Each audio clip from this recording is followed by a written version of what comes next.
Sigue ahí el dios del mundial, crónica de un país que volvió a abrazarse. Dicen que el fútbol es el deporte más importante de las cosas menos importantes. Y no es verdad. Durante algunas semanas, el fútbol se convierte en una de las cosas más importantes de la vida. Lo supimos nuevamente en este mundial. México amanecía cada día con una extraña sensación de fiesta. Las plazas comenzaron a llenarse desde muy temprano. Familias enteras caminaban con camisetas verdes, banderas al hombro y rostros pintados. Los vendedores ambulantes hacían su agosto en pleno verano. Los niños corrían detrás de un balón, imaginándose ser los nuevos héroes nacionales. Y por unos días, el país pareció reconciliarse consigo mismo. No desaparecieron los problemas. La violencia seguía ahí. Las desapariciones seguían allí. La desigualdad seguía ahí. Los conflictos políticos seguían ahí. La gente continuaba movilizada. Los colectivos de madres buscadoras seguían recordándole al país sus heridas abiertas, pero el mundial había decretado una tregua emocional, no una amnesia, no un olvido, una tregua. Como si millones de mexicanos hubieran decidido colocar por un instante sus preocupaciones en una banca para volver a sentirse niños durante 90 minutos, porque el mundial posee un poder extraordinario. Suspende el tiempo. ¿Quién es entonces el dios del mundial? No es la copa, no son los dirigentes deportivos, no son los patrocinadores, no son los jefes de estado que ocupan los palcos, mucho menos el dinero que convierte al fútbol en una de las industrias más rentables del planeta. El dios del mundial nació mucho antes que eso. Nació en un terreno baldío, en una calle de barrio, en un patio escolar, en un pueblo polvoriento donde dos piedras sirven de portería. Ahí nació y desde entonces gobierna nuestras emociones, porque ningún otro espectáculo humano consigue lo que logra un gol. Una palabra de apenas 3 letras puede hacer que un país entero grite al mismo tiempo. Puede provocar lágrimas, puede hacer que desconocidos se abracen, puede convertir una plaza pública en una inmensa familia. Eso ocurrió en México. Las imágenes permanecerán durante mucho tiempo en la memoria colectiva.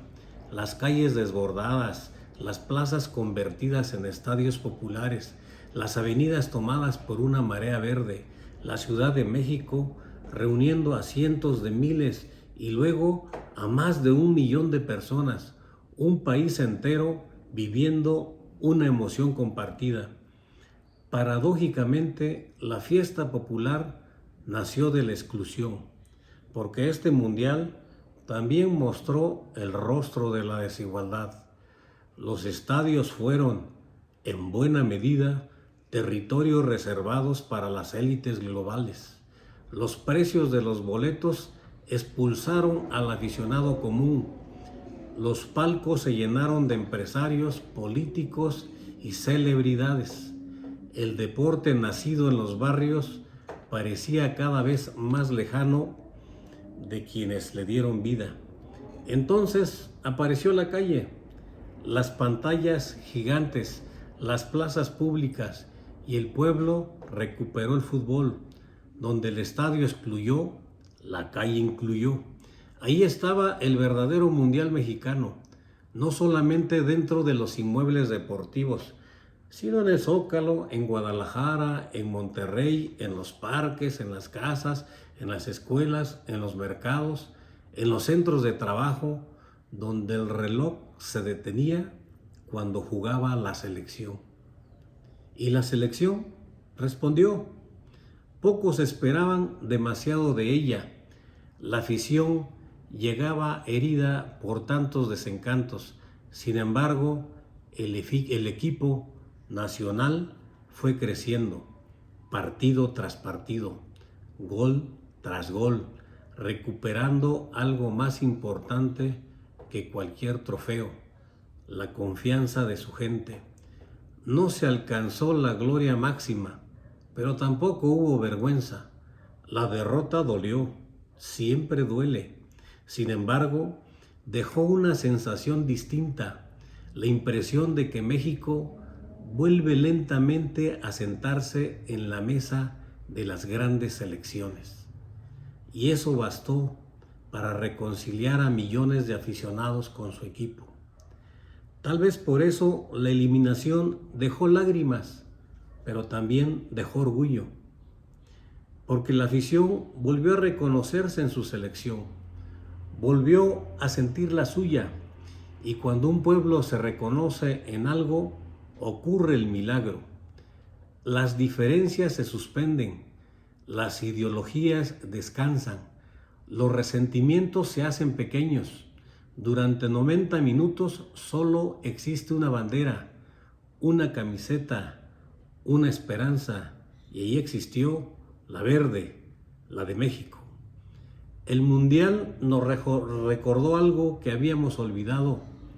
Los mexicanos todavía sabemos abrazarnos, todavía sabemos encontrarnos, todavía sabemos celebrar juntos, y eso tiene una enorme importancia política y social, porque las multitudinarias concentraciones dejaron una pregunta incómoda.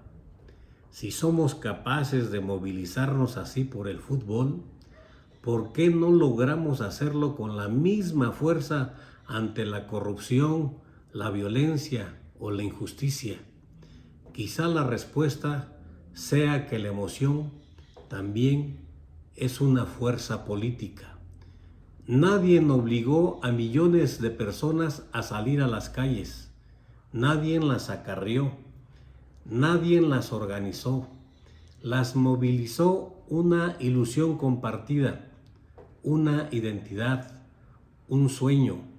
El fútbol hizo visible una enorme reserva de energía social, la capacidad de reunirse, la capacidad de reconocerse como comunidad, la capacidad de ocupar el espacio público. Tal vez el gran aprendizaje del Mundial sea precisamente ese. La afición puede enseñarle algo a la ciudadanía. La selección con sus triunfos logró lo que la política rara vez consigue: hacer que millones de personas crean nuevamente en algo común. Y mientras la fiesta se desarrollaba, México también mostró al mundo sus contradicciones: la alegría y el dolor, la celebración y la protesta, las plazas llenas y las madres buscando a sus hijos, los cantos futboleros y las consignas sociales. El Mundial no ocultó la realidad mexicana, simplemente la iluminó desde otro ángulo. Incluso apareció Merlín, el pato que terminó convirtiéndose en símbolo involuntario de ternura en medio del gigantesco espectáculo global. Porque los pueblos también necesitamos historias sencillas, pequeños símbolos que les recuerden o nos recuerden que todavía es posible sonreír.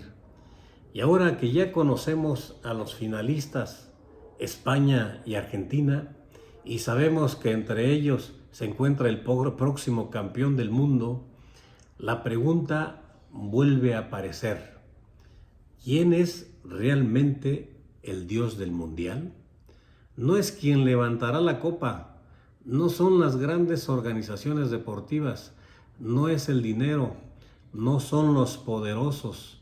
El Dios del mundial es la emoción compartida, esa extraña capacidad humana de volver a creer, de volver a ilusionarse, de volver a soñar después de cada derrota. Después del último partido, volverá la realidad. Los gobiernos continuarán, los conflictos seguirán, la desigualdad permanecerá, las heridas nacionales volverán a doler, pero también quedará algo, el recuerdo de un abrazo, el eco del gol, el eco de los goles de nuestra selección nacional, la memoria de millones de personas descubriendo que todavía son capaces de emocionarse juntas. Quizá por eso el fútbol sigue siendo tan importante, porque durante algunas semanas nos recuerda quiénes somos cuando dejamos de gritarnos y comenzamos a cantar al mismo tiempo nuestro himno nacional. Y si existiera un campeonato mundial de la afición, de la hospitalidad, de la pasión y de la capacidad de convertir las calles en una fiesta colectiva, México tendría argumentos suficientes para reclamar la copa, porque nunca hemos sido campeones del mundo en la cancha, pero pocas naciones saben sufrir, celebrar y soñar juntas como este país. Un país que cada 4 años vuelve a descubrir que todavía tiene un corazón capaz de latir al mismo ritmo. Ese y no otro es el verdadero Dios del mundial.